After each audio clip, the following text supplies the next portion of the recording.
Let's just start with, one of the big things over this past year I know was y'all did a study on the middle schools about either combining them or merging them or maybe upgrading the ones you got. Where did that land?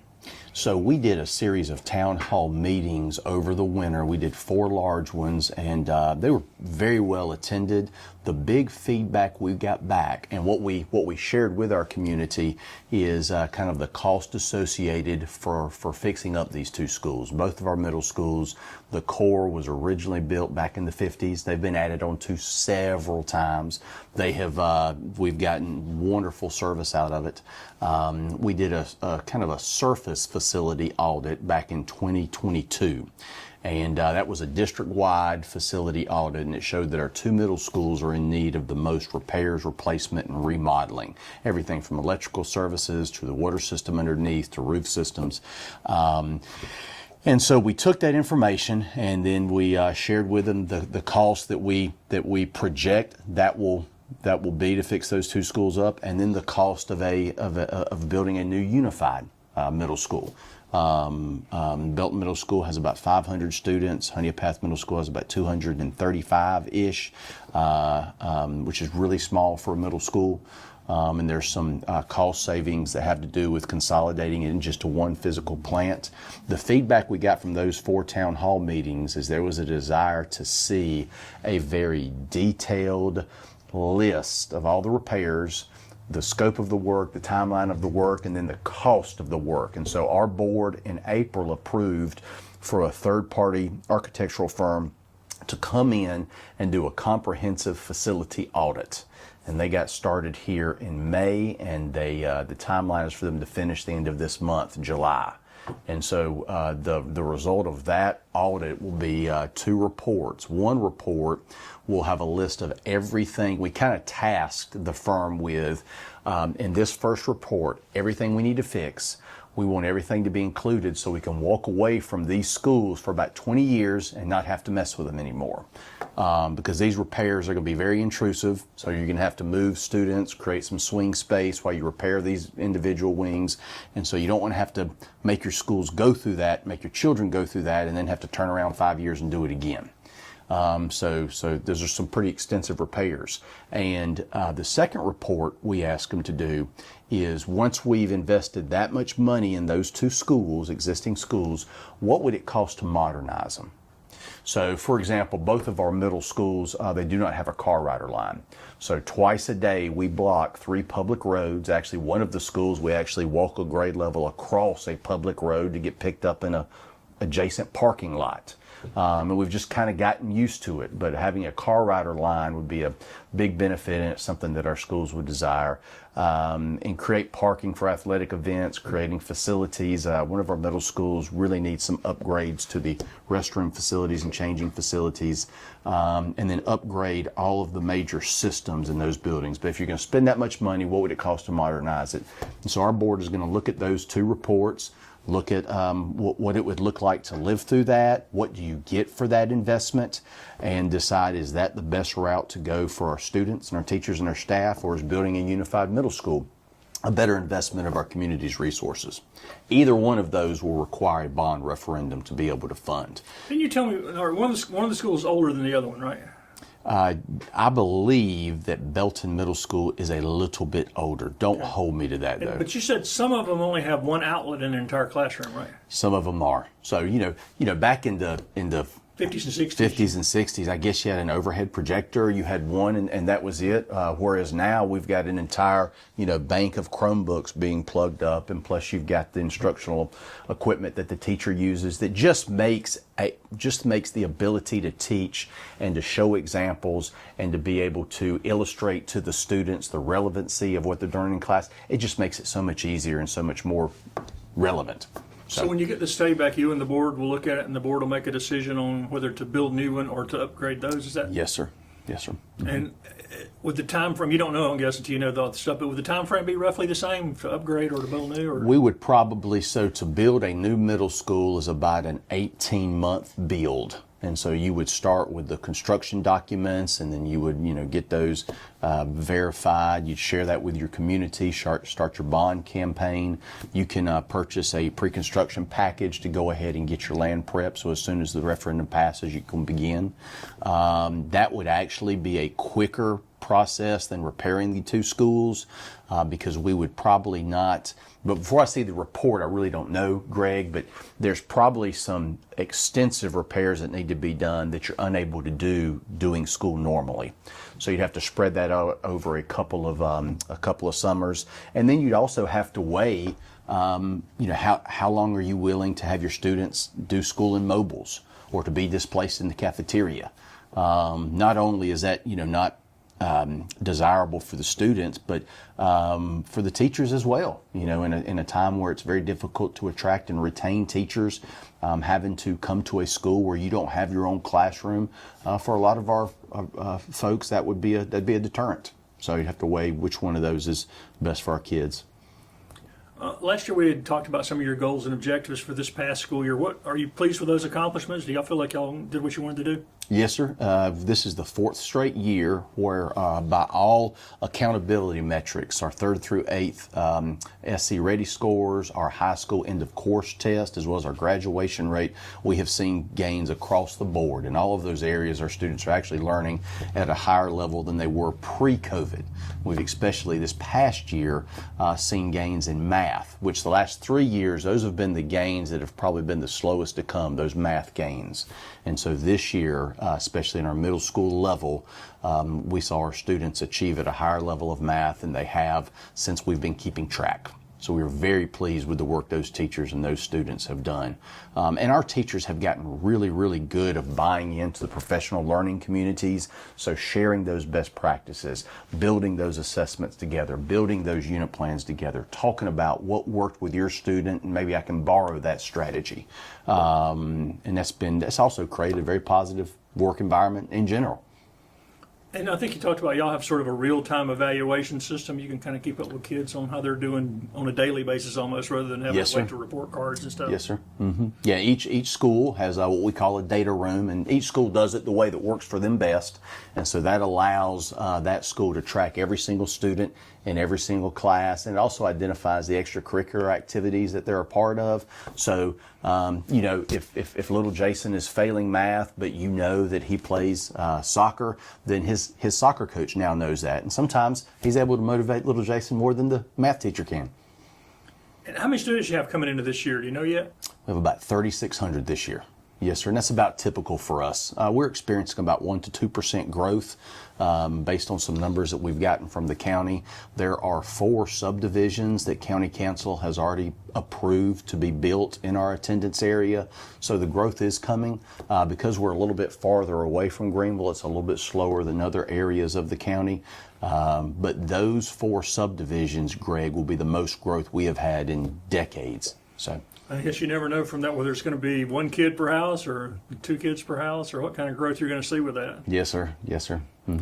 How about, do you got any new principals or any movement? Yes, sir. We have 2 new principals. Marshall Primary School has a new principal, Mark Connors. He's coming to us from Michigan. Prior to that, he was a principal for several years in Charleston County. We're very pleased to have Mark join us.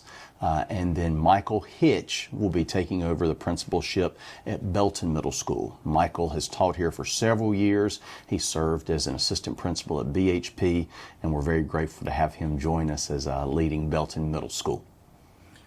As we were getting ready to do this, you were talking about teacher recruitment and retainment. How's that going? Do you have any trouble getting teachers this year? Or? We're pretty blessed, Greg. We will start hiring for next school year in September of this year. So we're about almost a year ahead when we're hiring our teachers. Lester McCall, our associate superintendent, does an incredible job building those relationships with our local university.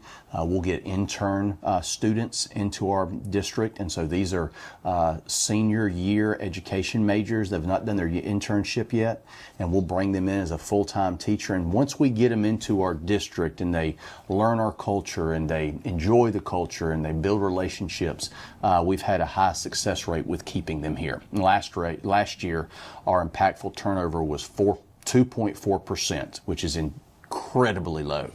And so we've been very grateful for that. Are you seeing fewer teachers graduating from education schools over teacher? I mean, is that We are, especially in science and math. We've reached out to, Anderson University, Lander, Clemson University. They have just as many math majors as they always have. They're just not choosing the education route. And I think that's experienced across the state. So that's just a challenge that we have. I know we were talking about the middle schools. Any other school upgrades since last year or over the summer? Yes, sir. We've got two exciting upgrades that we're doing district-wide. We're in the process of having card key readers installed on all of our exterior doors. And so these are individualized cards that all our employees will have, and it actually serves as their ID as well. And they'll be able to get into the buildings that way, as opposed to having a master key, which sometimes those get lost. And sometimes it's tough to recoup those if you have an employee who's no longer with you. And of course, that compromises school safety. So this will be an extra measure of safety. And then we're also getting door access sensors on all of our exterior doors. And those are sensors that nobody's doing it intentionally, but if a student leaves his gym bag in his car and he knows the door's going to lock after him, he'll put a rock in there and, he just forgets about it. And of course that, compromises your safety. These door sensors will alert the front office anytime a door is open, and will actually alert our SROs and our administrators on their phone so that they can go close those exterior doors. So that'll be a new feature to keep our schools safe. And we're also doing a HVAC replacement at one of our elementary schools, Honeypath Elementary School, and then a roof replacement at Belton Elementary School. And I guess safety is one of those ongoing, never-ending, you got to evaluate all the time. Yes, sir. Yes, sir. It's an ongoing process. We do reunification drills every year, and then each of our schools, once a month, will do a lockdown drill. Mm-hmm. How's the budget looking for this coming year? So this year we were able to provide all of our teachers a $1,500 raise, all of our other employees a 2% raise. We've been very pleased across the board. We have touched our salary schedules between 30 to 45% in the last 4 years. So that's a 30 to 45% increase on average across all of our salary schedules. So we've been very pleased and very grateful that our board has approved that. What do starting teachers make now? In our district, they will make about $52,000. How about the national budget cuts? Do you know if you're going to have any impact on your schools, or too early to tell? We have gotten information from the state and also from the federal government that some of our title money, this is Title I and Title IV, those monies are being frozen. Not all of those funds, but certain portions. We've not received communication that we're not going to receive them, just that they're being held.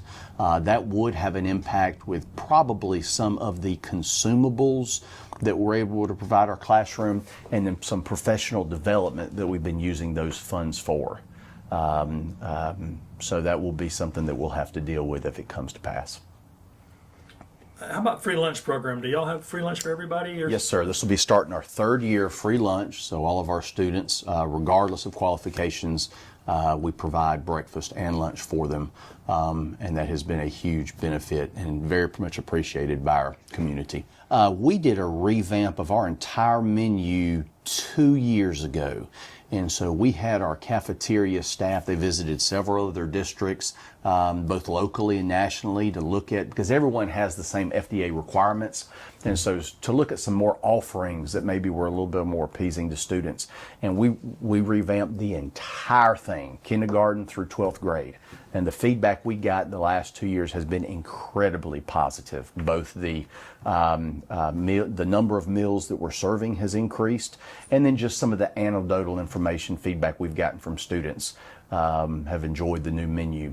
It's just so critical to make sure that when your students start their day, they've got a nutritious breakfast, and being able to assure that they do. So for example, at our high school, we've got serving stations at both of the main entrance, as well as the auditorium, as well as the cafeteria. So if they are coming in right before class, we can get them a chicken biscuit before they get to math class, and that's just going to stimulate brain cells and just give them energy and help their focus stamina, and then being able to do the same thing at lunch as well.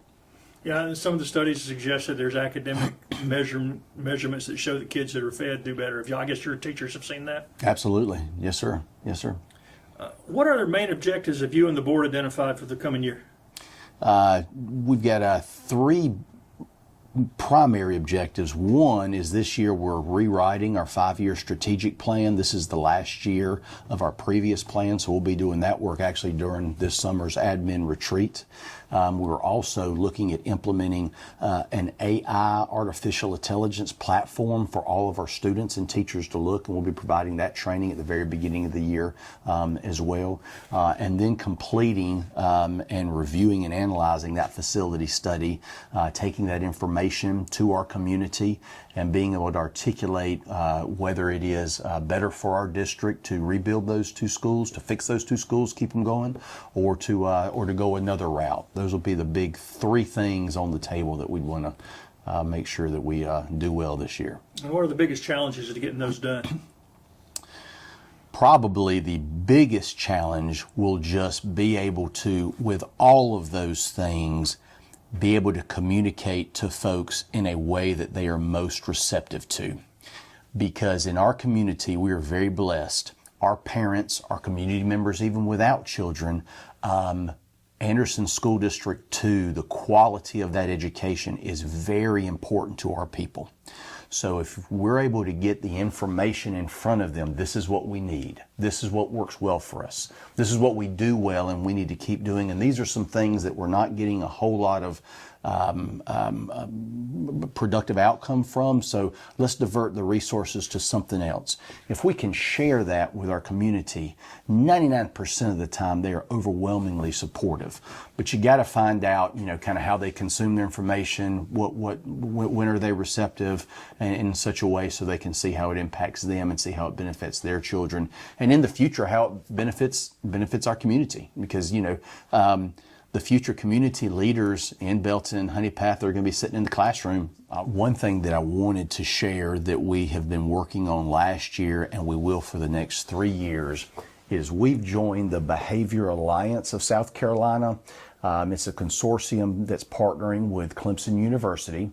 The reason that we have done this is since COVID, especially at the elementary levels, we've noticed that our children are not coming to school knowing how to do school, being in an instruction environment, having, focused stamina, being able to learn with others, and so our principals have expressed that to us, and so we're partnering with Clemson University, and they have, through the Behavior Alliance of South Carolina, behavioral therapists that they will send to work with your teachers, coach your teachers how to do some of those practices that teach your children how to do school. Because you can only learn when you're in a mindset and you're receptive to that learning. And so we're excited about that and being able to equip our teachers to be able to help our children in that way.